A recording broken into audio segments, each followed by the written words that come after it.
presentation is about appropriate technology and in particular about electronic voting. It's a lot to try and cover in 5 minutes, but let's give it a whirl. So like many of you in the room, I'm a technologist, a technophile. I love gadgets. I love to play with computers. I've been doing it since I was 9 years old. But that creates a bias where sometimes we think that technology is appropriate in all situations. Now, I don't know this woman's particular circumstances, but I have to guess she should at least have both hands on the stroller.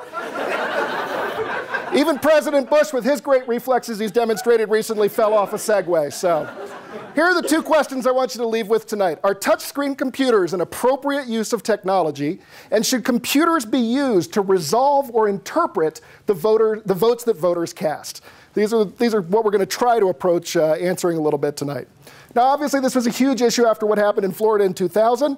It prompted Congress to pass the Help America Vote Act. Some people have called it the Leave No Vote Behind Act.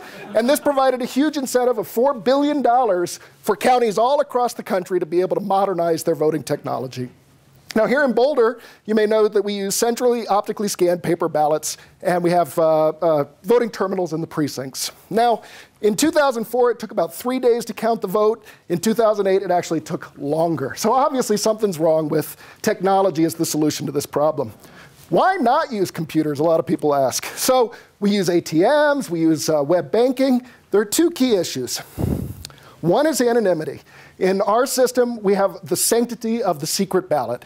And the second is computers make mistakes. So what's important in voting? A citizen group here in Boulder studied this issue and came away with these three key things: security, reliability, and verifiability. Electronic voting specifically removes or reduces the role that people play in this. Now, people argue, are we a republic or are we a democracy? Anybody? It doesn't matter. It's an argument between Latin and Greek. In both of these, it's all about the people. You can't take people out of a democracy or a republic. So what are we going to do?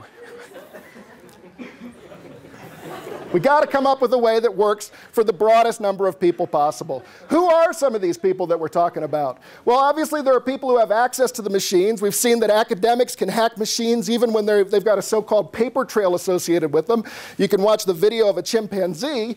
And certainly, celebrities have talked about this. But this is really about the wholesale disenfranchisement of lots of voters. The person I want you to think about is grandma, right? Grandma is not going to do a source code audit. Grandma is not going to look at the circuit board and be able to determine whether or not something's been modified. It's a big deal. So what do we all do? One thing we all do is we count money. So I looked at this as one of the models. Sometimes we have to do it over and over and over again, but we often get it right. Admittedly, our currency in the United States is not very well designed for the visually impaired.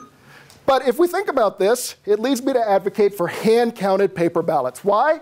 Because they're universal. Everyone's had some relationship to them. They're cheap, especially compared to these electronic voting systems. They require participation. People have to participate. But people will say it's impossible. It's not impossible. Look what they do in Switzerland. They've got a whole different way of approaching voting that makes it much easier to count ballots by hand, sort them into piles, make sure that ballots are in the correct pile. And they've done this for decades. Many other countries do it as well. I tried to find a comprehensive list, but these are the ones that percolated up. All of these countries complete their vote in a matter of hours, not days. But you'll say it's so primitive. Why would we ever want to go back to using slips of paper when we've got all these bright, shiny computers that we could spend money on and constantly upgrade year after year after year? Oh, dear Lord. So what are some comparable technologies we can think about? I say, look at the fork. Now, admittedly, forks have a security issue. I may have a fork that allows me to reach across the table and take your food while you're not looking. But the fork has endured, and there's a reason. It works. Now, not all forks make sense, okay? How many people have a fork that cuts pizza? Of course, if your food is too hot, the obvious solution is to build a fan into the fork, right? Don't blow on the food. It doesn't cost any money. So I say, electronic voting, stick a fork in it. Now, this is the point where I get to offer props. Does anyone want a spork? Yes. All right, sporks for everyone. Okay. And I also want to thank Jeremy, who turned me on to this title that you may be able to find on the internet if you'd like to learn more. And I'll be happy to share these sample ballots with people afterwards. Thank you very much.